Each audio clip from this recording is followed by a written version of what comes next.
One thing that's happened, a lot of people are calling me and still emailing me about the Jefferson County rescue that NAC was involved with. And there was a lot of media coverage on it, and a lot of people were supporting me in my efforts to basically rescue Barbie and her puppies and get her back. And of course, then when all this happened, it actually went global. 30-something countries signed on that petition. And so one thing about it is we want to really get that behind us, and don't want to let all the attention brought to the challenges that we face in animal welfare as far as the laws and things of that nature. But I just want to be able to make it really clear that what actually happened there, I would do again in a heartbeat, with the exception of getting a document signed when I'm going to actually provide assistance for someone. But you know what? I got phone calls that a dog had been hit once, possibly twice, had been laying in the snow, had 3-week-old puppies, and she was emaciated. And I got in my vehicle at 2 in the morning, drove to Jefferson County, knocked on the owner of the dog's door, asked him if I could provide him some help with this whole situation. And he said yes, loaded him into my car, and the next thing I know, I'm being arrested at 1 in the morning. It's scary when that kind of thing can happen to someone who's trying to do something good. It's scary that the law enforcement agencies can go to that extreme when dealing with something like that.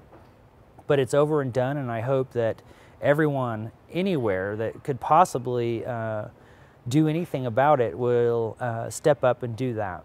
In the meantime, they have dropped the charges.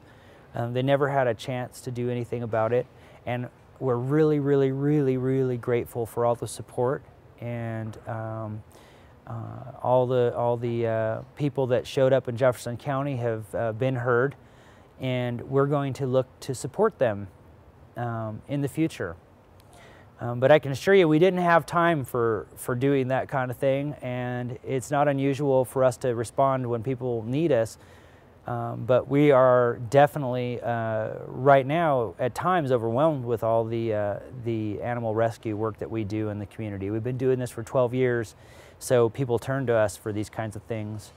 And so with all the trouble in the economy and everything, that's why right now we are trying to focus on how we're going to be able to look into the future and not just save Barbie today, but save all the Barbies and save all the other animals that run out of time at the local shelter, and be able to provide some resources for that. And the best way we know to do that, and the reason that Northwest Animal Companions was founded, as I can recall adopting out the first animals 12 years ago on a street corner, as I became a new volunteer, our plan would be to take that, go from there to building Almost Homes Sanctuary in the foothills, so that we can take care of the companion animals when they do run out of time, and when things like this happen, we can be stronger and be able to do that.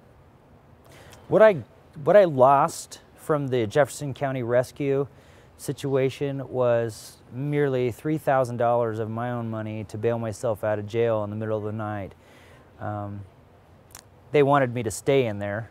That's why they charged me with felonies, and that's why they set my bail for $25,000.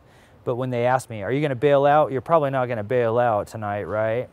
I said, you better believe I'm going to bail out, no matter what it takes, because I'm not a criminal. I'm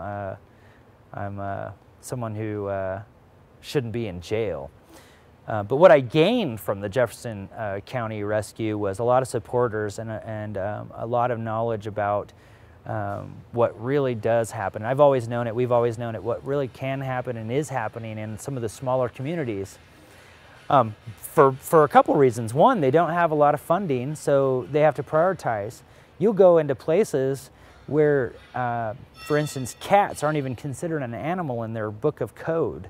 And you'll go into places like Jefferson County, where today, as I'm sitting here right now, they euthanize their animals, their strays, by gassing them. You know, and that's just not really humane. They howl and moan for 30 minutes. So I gained a refresher course of why we started doing this 12 years ago.